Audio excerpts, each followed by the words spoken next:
Com as possíveis novas alterações anunciadas pelo governo com relação ao BPC-Loas, o que esperar desse benefício para 2025?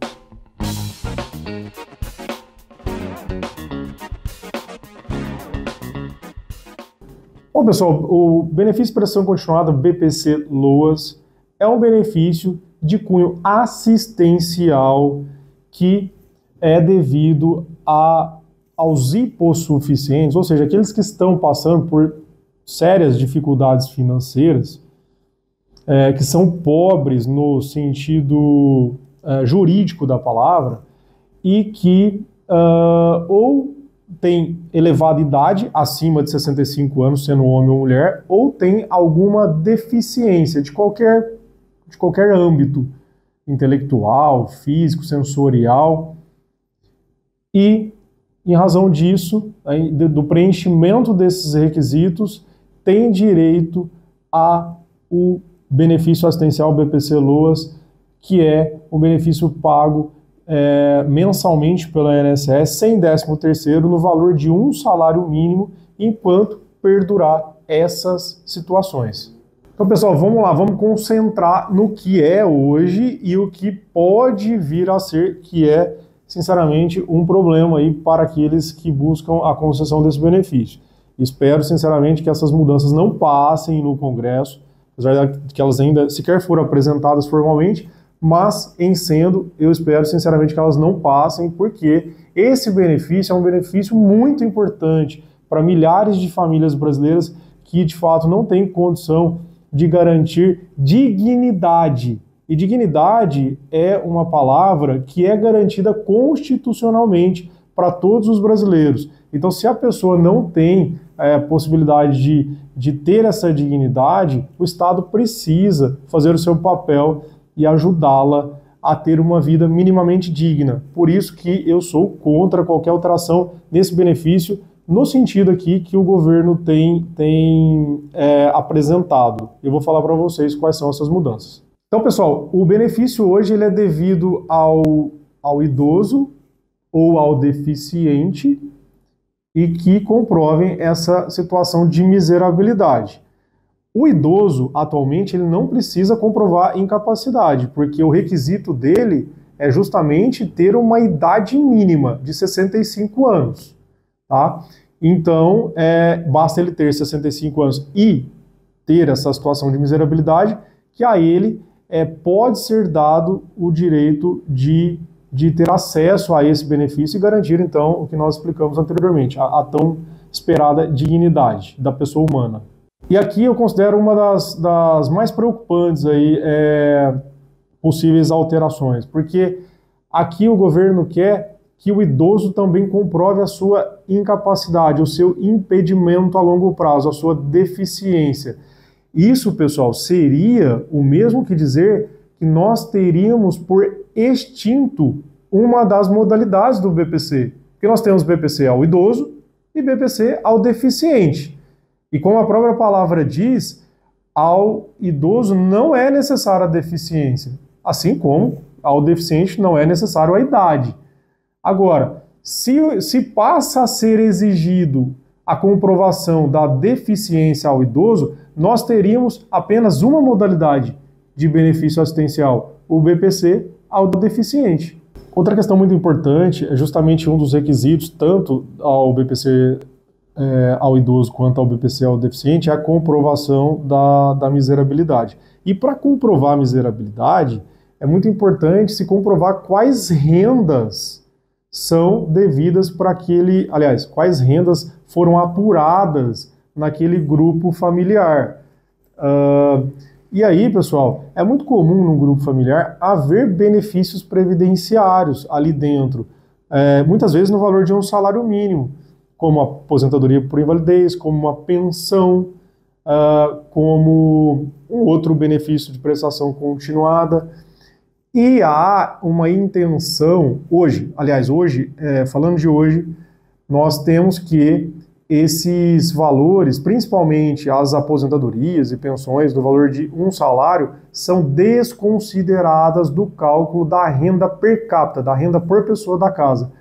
E uma das propostas é justamente considerar essa renda na apuração do cálculo da renda por pessoa, o que obviamente dificultaria a concessão do benefício, porque há um limite de renda por cabeça, um limite de renda por pessoa da casa, não podendo ultrapassar administrativamente 1/4 apenas do salário mínimo.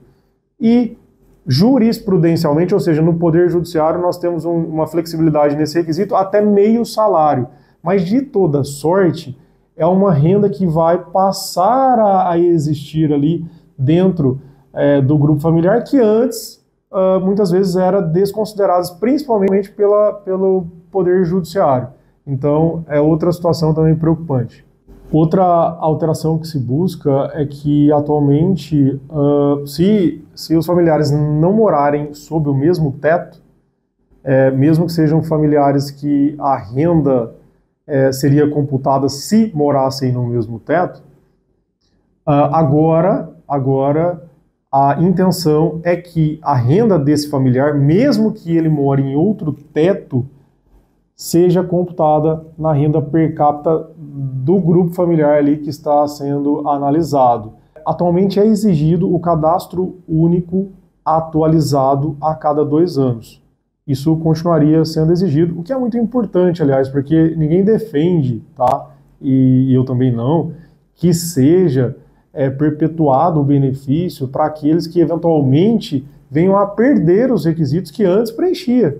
É comum, aliás, possível pelo menos, aquele que vive em condição de miserabilidade sair da condição de miserabilidade. E aí, logicamente, o benefício tem que ser cortado. Por isso que é muito importante, sim, a atualização do CAD único a cada 2 anos. E qual que é a sugestão aqui do governo? Além de manter essa medida, que é acertada, de incluir a necessidade de atualizar o cadastro único com o CID. O que quer dizer isso? Com o Código de Identificação da Doença. Aqui, mais uma vez, você percebe que ele quer, de fato, unificar o BPC, extinguir uma das modalidades que é o BPC ao idoso, porque o idoso, como é que o idoso vai atualizar o CAD único com o CID? Não necessariamente ele vai ter uma doença, mas ele é idoso, ele tem acima de 65 anos aqui no caso para concessão. E o CAD único agora com essa obrigatoriedade de constar o CID também traria um problema aos idosos não doentes, não deficientes. Por fim, nós temos uma outra também sugestão do governo, que segue um pouco a tendência já de outras situações voltadas aí a exigências governamentais, que é o cadastro da biometria do beneficiário. Atualmente não é exigido esse cadastro da biometria e passará a ser exigido o cadastro da biometria para atualizações, para qualquer ato ali que ele for fazer, ele tem que identificar que é ele mesmo através aí do aporte da biometria ali no ato dessa situação aí, dessa atualização. Bom, pessoal, então essas são as principais sugestões aí. Vamos ver o que vai vingar, o que não vai. Vamos ficar de olho, porque então assim nós podemos ter de fato alterações nesse benefício para 2025. Como nós falamos aqui, algumas a gente vê com olhos negativos, né? Porque o fato de extinguir mais um benefício da Previdência Social, isso é muito problemático. Nós já vimos num passado recente a extinção de um dos benefícios e é muito triste isso acontecer, que foi a aposentadoria por tempo de contribuição, que hoje subsiste somente nas regras de transição, e agora há essa intenção com relação ao benefício de prestação continuada, BPC-LOAS, ao idoso. Isso não pode acontecer. Outras medidas de fiscalização, de evitar fraudes e tudo mais, isso é, sim, muito importante e positivo. e acredito que há o apoio de toda a sociedade nesse sentido. Porém, criar mais regras que vão dificultar o acesso ao benefício para aqueles que, inclusive, têm o direito, preenchem os requisitos, isso realmente é algo extremamente complicado. Então, vamos acompanhar de perto e ver qual será o desfecho dessa história. Com certeza, nós atualizaremos em primeira mão aqui para vocês. Então, fiquem sempre antenados, que estamos também antenados nas mudanças do direito previdenciário e vamos trazer tudo aqui em primeira mão.